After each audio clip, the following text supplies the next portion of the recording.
Welcome back for our final segment. This is the part of the show in which we'll nail down all the winners of round one. New coaches, new beginnings. Manly and Canterbury will be looking to put last year's troubles behind them when they meet at Four Pines Park on Saturday. Gents, it's going to be a huge clash for these two sides. Obviously, the form of Manly in pre-season speaks volumes of what they could potentially achieve for round one. Who have you got for this one, Josh? Yeah, look, Tommy Trbojevic has been named. That's a massive boost for the side. You can't go past the Sea Eagles. I love my doggies, but Sea Eagles for the win. Obviously, Cameron Ciraldo's first game in charge. It's a big ask for him in his first head coaching role. How do you think he'll be able to prepare the Bulldogs for this one, Tim? Well, he's been thrown in the deep a little bit here because the Doggies have had a pretty tumultuous past week. They've had injuries to Tavita Pangai Jr. and Luke Thompson, his season ending.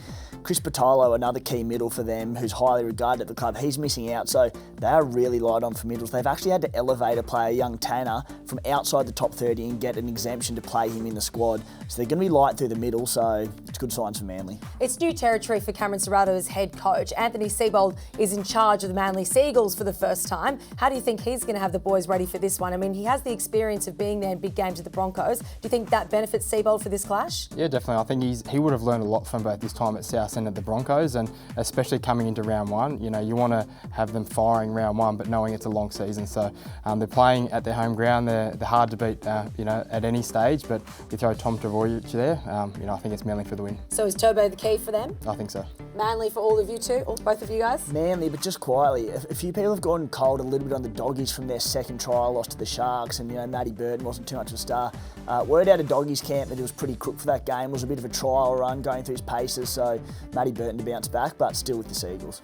There you have it. Now the brand new Dolphins up against Trent Robinson's Roosters. This is a huge task for the Dolphins to try and match it with a team like the Roosters, particularly for round one kicking off the season. Josh? Yeah, it is. I think the Roosters, they want to get off to a great start. The Dolphins, their first game, how do they look? What does it look like? Their forward pack is decent. They've got young halves. Can they execute under pressure with their attack down on the try line? That is the big question that I have. But I can't see the Roosters losing, and I think they can win by quite a bit. How much does Brandon Smith change the Roosters game there at dummy half in terms of that spine for the Roosters, Chris? I think he adds another layer because he has that running game. If they get that quick play the balls with their forward pack, you got Teddy around the middle as well. All you need is someone like Brandon Smith to make a half break, and you got Teddy up through the middle to execute and score a try. So I'm with Josh there. I think if they can hold the ball in that first 20 minutes and really build a foundation, I think they'll score a lot of points in the back end of the game. Roosters by how much, Tim? A lot to cover the line, I think, and then some bit of sugar on top of that as well. Just one for you boys. With Brandon Smith there, it intrigued me, him as a recruit. Like, he'll be so key to them, and we know how good. He's a Dally M Hooker of the Year just a couple of seasons back. But with so much star power out wide, Joey Manu's obviously out this week, but Suoliti, Tupu, Teddy, the list goes on. I was a little bit surprised they went with a ball-running hooker rather than someone like Sam Verrills who just dishes early ball to this star back line. No, I think Brandon Smith still plays out of the dummy half really well. I think his service is great.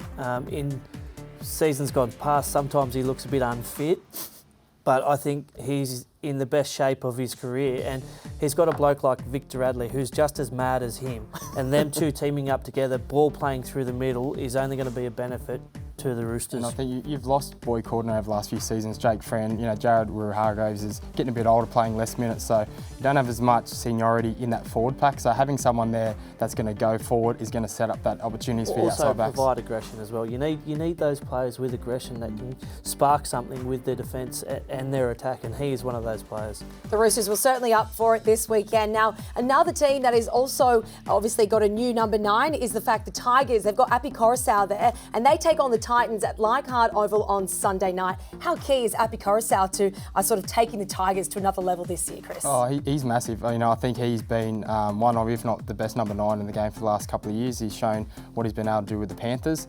He's going to be massive for the Tigers. He's going to bring a lot of leadership, a lot of creativity around that number 9, and a lot of that go forward, and hopefully take advantage of some of those opportunities. There's a new spine. It's going to take time, and it's been well documented that the Tigers are going to play an expansive style of football, which in the early parts of the season, if you do make errors, it does sometimes come back to bite you.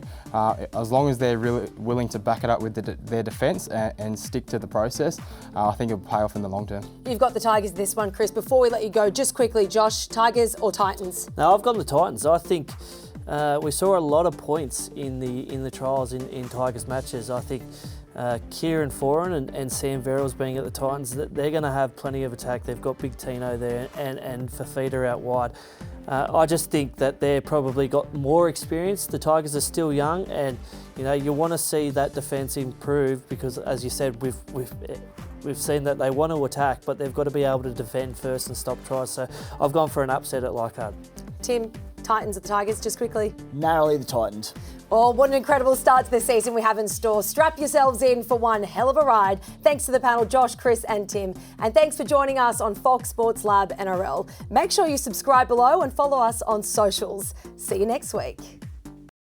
League is life. It's exhilaration, anticipation, highs and highlights. League is everything. That's why we've made a betting brand for league fans. That's better. Gamble responsibly.